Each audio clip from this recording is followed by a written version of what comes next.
Our ethos at this school is all about respect. I mean, we have three key respect things that we always talk to the students about, and that's respect each other, respect the building and respect staff. But that's what it's about, and we treat each of them as adults. We wipe the slate clean when they come here, and we work with them, and we try our best with them, and then obviously through that it means that we support them in any way we think we can to make them achieve. I think Edgerton College has been built on an ethos which is a mixture between school and youth work. We work hard to build relationships with the young people so that we can help change their lives.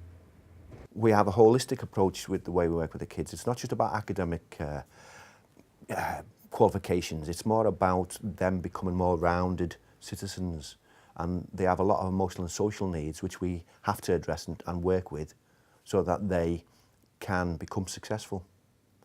On our curriculum we have more vocational subjects, so if they're in year 11, preparation for working life, the clues in the title, they're preparing for working life, they're writing a CV so they can use that then, they've got the basis and they can use and adapt it over the years.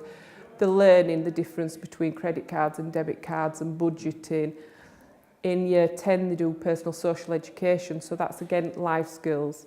And on top of that, in the summer term I run an independent living skills course where we learn about sewing and changing plugs and how to read electric meters and things like that. So we do more vocational things that I think help in everyday life for them as they're progressing into adulthood.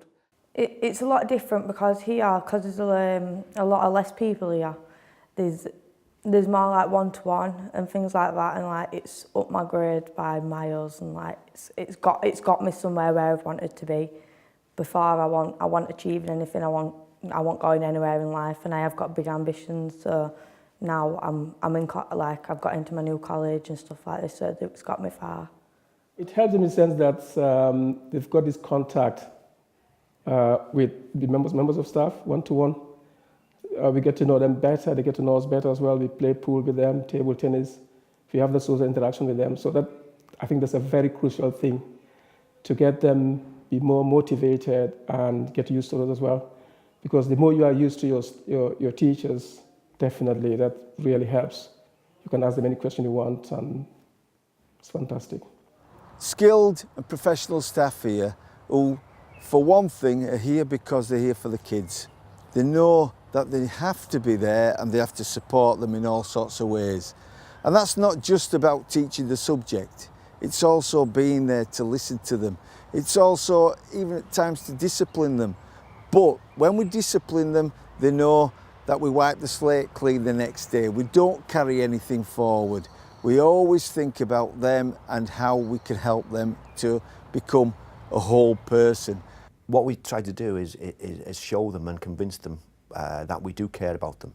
And to me, sometimes it's as if they're like a part of your family, because you really want to support them and get them to do the very best they can. We have different ways of managing behaviour, of supporting the young people. We're more nurturing. We're always with the young people, which I think they get slightly fed up of probably because we're always with them.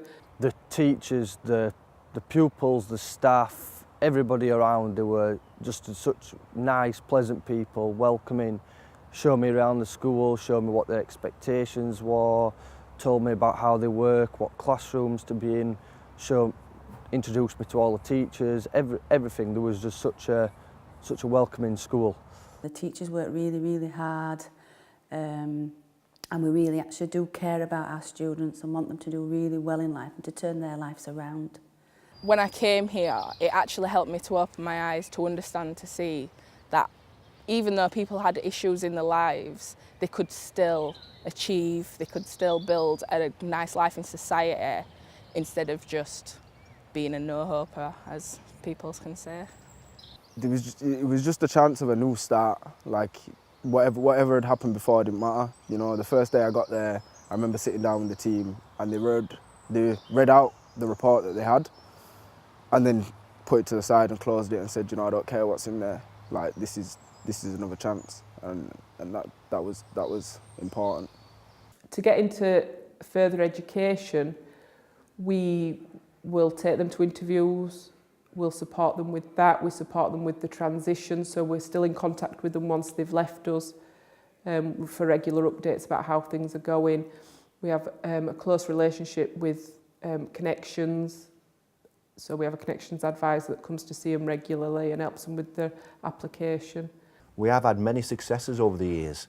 I mean, if we were going purely on academic, we know of 4 at least who are going to go to university to do various subjects. But not just that, when we see people who have left out in the street, we see them with young families, holding down jobs, and they've obviously changed their lives around and are functioning as good members of society. And that is also part of what we're trying to do, is build good citizens for our future. So some people might fail in some circumstances, but it's not always their fault. So coming to this school here doesn't mean that's the end of the world for them. So I've learned that really you can make a huge difference in people's lives. So, which I've seen in the past 6 years here, people have come here thinking that that's the end of their lives. They've lost it all. But they've turned their lives around. It's about turning these young people around so that they become the whole citizen, if you like, eventually, and they can go out into either college or employment and succeed. And that's what we're all about.